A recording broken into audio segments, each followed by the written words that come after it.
The Bread Butter Loco and the Luzz Inferno are two of the most talked about paddles right now, with both reviewers and players raving about how good they are. They feel completely different, but both are legitimate contenders in the Paddle of the Year conversation. Let's break them down side by side and see which one actually fits your game.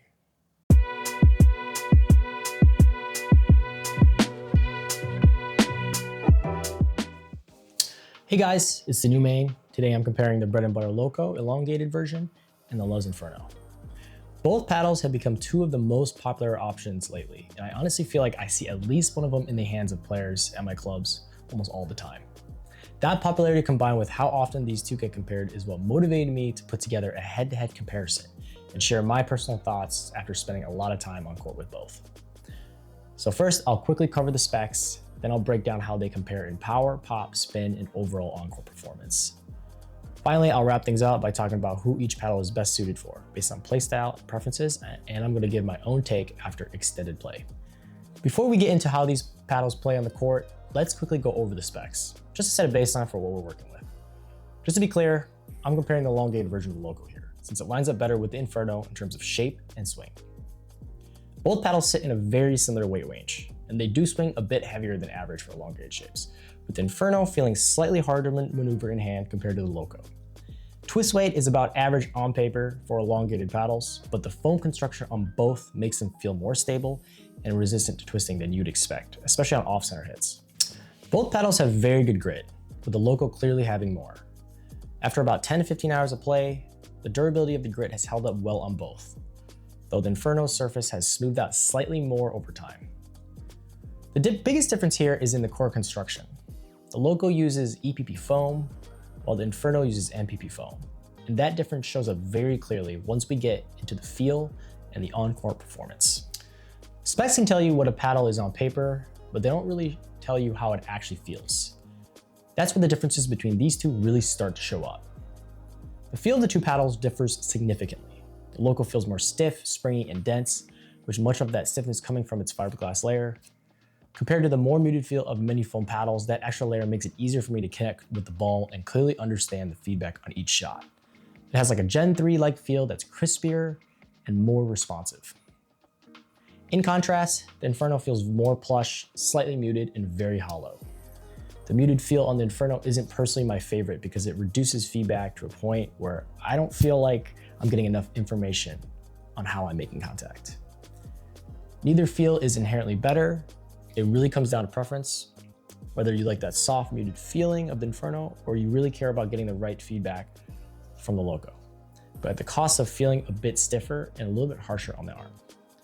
I personally prefer the Loco because I do value feedback and I don't mind the slightly harsher, stiffer feeling on contact, but I could see why some players might gravitate towards the Inferno, especially if you prefer the feel of more hollow paddles like the Boomstick and want something that's more arm-friendly and with less vibrations. The sweet spot on both paddles are huge, but the Inferno has a slight edge here. I didn't notice any meaningful drop-off in power or pop across most of the face, which made the Inferno feel extremely forgiving and consistent, especially in defensive situations and on resets. The Loco, on the other hand, has a slightly smaller sweet spot, though it still is much bigger than most paddles. Another big differentiator was the dwell time. With the Inferno having noticeably more dwell, you could really feel the ball sink into the face before it exits. The Loco, in comparison to most paddles, still has a great dwell time, but versus the Inferno, it is noticeably shorter. So both paddles have longer than average dwell times, I would say, and you can really feel this, especially on softer shots like dinks, drops, and resets. But if you do prefer something a little bit more soft and pillowy, Inferno is probably the best choice here. Both paddles hit hard, but the way that power shows up is different.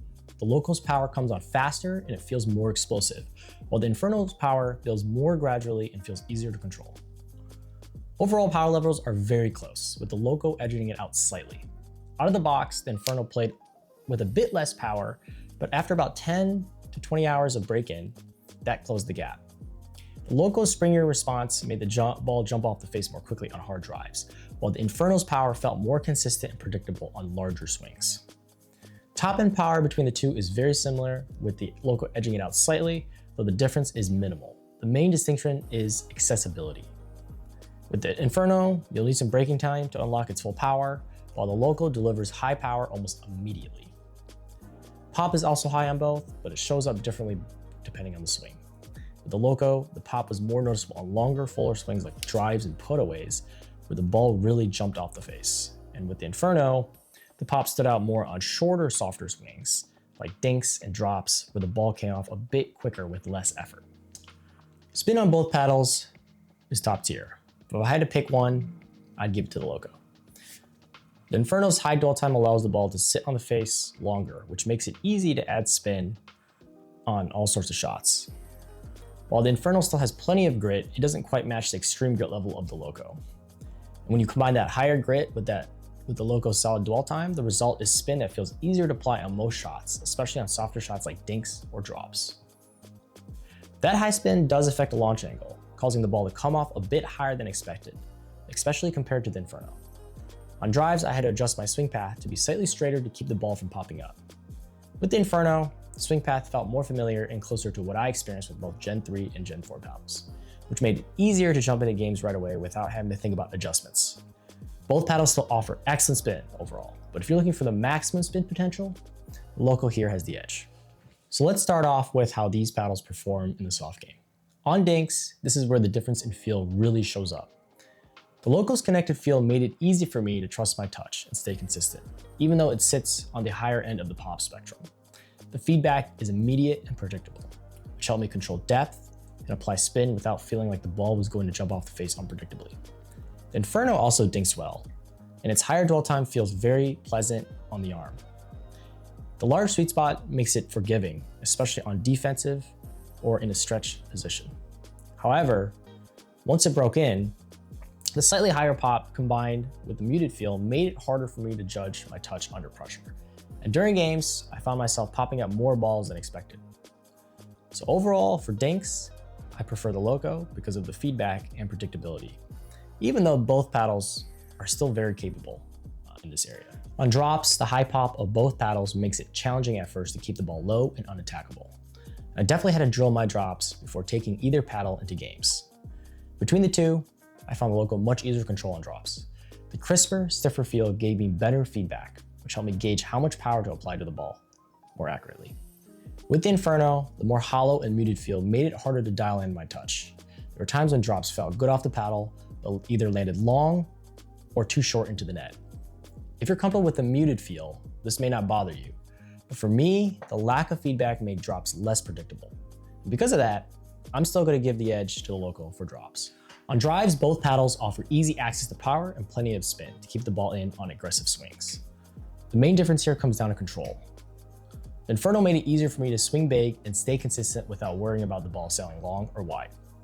While on the other hand, the Loco offered slightly more spin and more power, but because of the extra pop and springiness of the fiberglass layer, it does require a bit more discipline to control.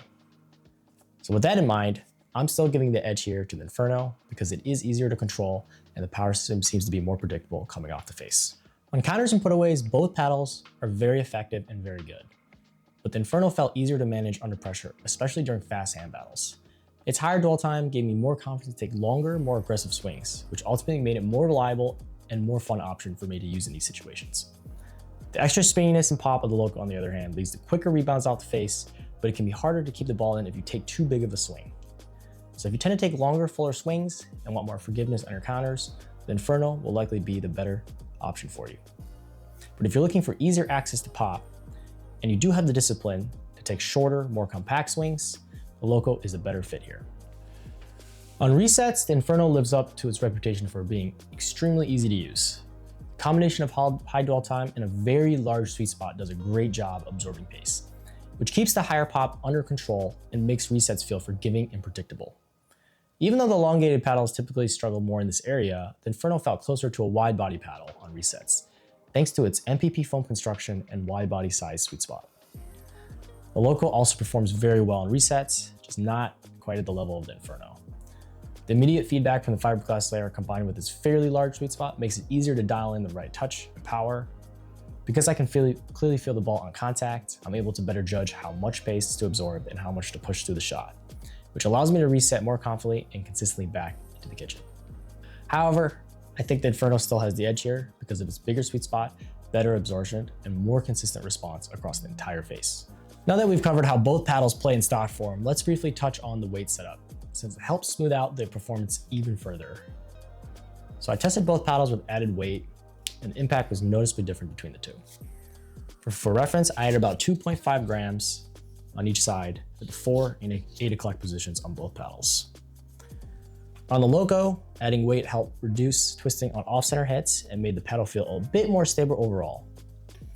On the Inferno, on the other hand, already has a large sweet spot and strong forgiveness in stock form, so adding weight didn't really change its playability much beyond a slight increase in power. So for both paddles, I'd recommend trying them in stock form first, since they already offer great stability, they have large sweet spots, and swing a bit heavier than most elongated paddles. And if you do decide to add weight, I think starting at the throat and gradually working your way up is the best approach here. This helps maximize stability and forgiveness without making the paddle feel too heavy in hand. I also tried adding tape at the 3 and 9 o'clock positions, which should increase the size of the sweet spot theoretically, but I felt like it added a bit too much power and made the paddle feel noticeably heavier in hand. And I don't think that was really worth the trade-off of the larger sweet spot, since the sweet spot is already big enough on the Loco. At this point in the video, you're probably starting to form an opinion already because both paddles are excellent, but they shine in slightly different ways. This section is really about matching each paddle to the type of player and preferences it's best suited for. The Loco tends to fit players who like a firmer, more connected response on contact. The feedback is very clear, which made it easier for me to trust my touch in the soft game and understand exactly how much I was putting into each shot. It also suits players who like to build points with spin and control rather than relying purely on pop. If you don't mind a stiffer feel and actually prefer that sharper feedback, the Loco feels very precise and intentional, with a response that's closer to a Gen 3 Pro 4 style than most foam paddles. The Inferno is best suited for players who prefer a softer, plusher, and more muted feel and want as much forgiveness as possible.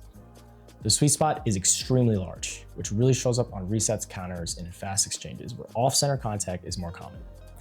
That forgiveness combined with the higher dwell time makes it easier to swing freely and stay consistent under pressure. It also noticeably is more arm friendly, and it does a great job in reducing vibrations, which adds to the overall sense of comfort. If you value ease of use, consistency, and a plush hollow feel similar to paddles like the Boomstick, but at a much lower cost, the Inferno makes a lot of sense. Neither paddle is strictly better. It really comes down to which one suits how you play and what you value most on court. At a high level, both the Bread Butter Loco and the Luzz Inferno are elite, high-performance power paddles, and either one could realistically earn a spot in your bag. They're very close in overall playability, and differences come down more to feel and preference than outright performance. Personally, I lean more towards the Loco. I prefer its crisper, denser feel and the clearer, more connected feedback it provides, similar to what I'm used to with many Gen 3 paddles, especially in the soft game. I tend to gravitate towards paddles with a slightly lower pop and higher power ceiling, and the Loco rewards that style without feeling unpredictable. That being said, the Inferno is outstanding and it will probably be the better fit for a lot of players. Its larger sweet spot, higher dwell time, and muted feel make it incredibly forgiving and easy to trust in fast exchanges and defensive situations, while still offering plenty of power when you need to finish points. At the end of the day, this isn't about which paddle is objectively better. It's about which one fits how you play. Both are high-level, well-rounded paddles, and you really can't go wrong with either choice.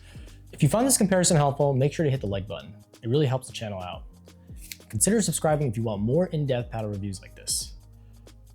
If you're interested in picking up either of these paddles, you can use the code THENEWMAIN for 10% off.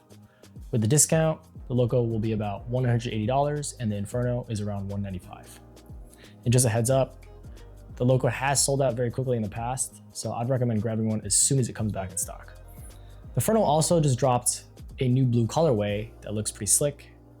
I actually think it looks better than this original color, so let me know in the comments which paddle you're leaning towards, the Loco or the Inferno, and why. I'd also love to hear what other paddles you want me to compare next. Thanks for watching, and I'll see you in the next one.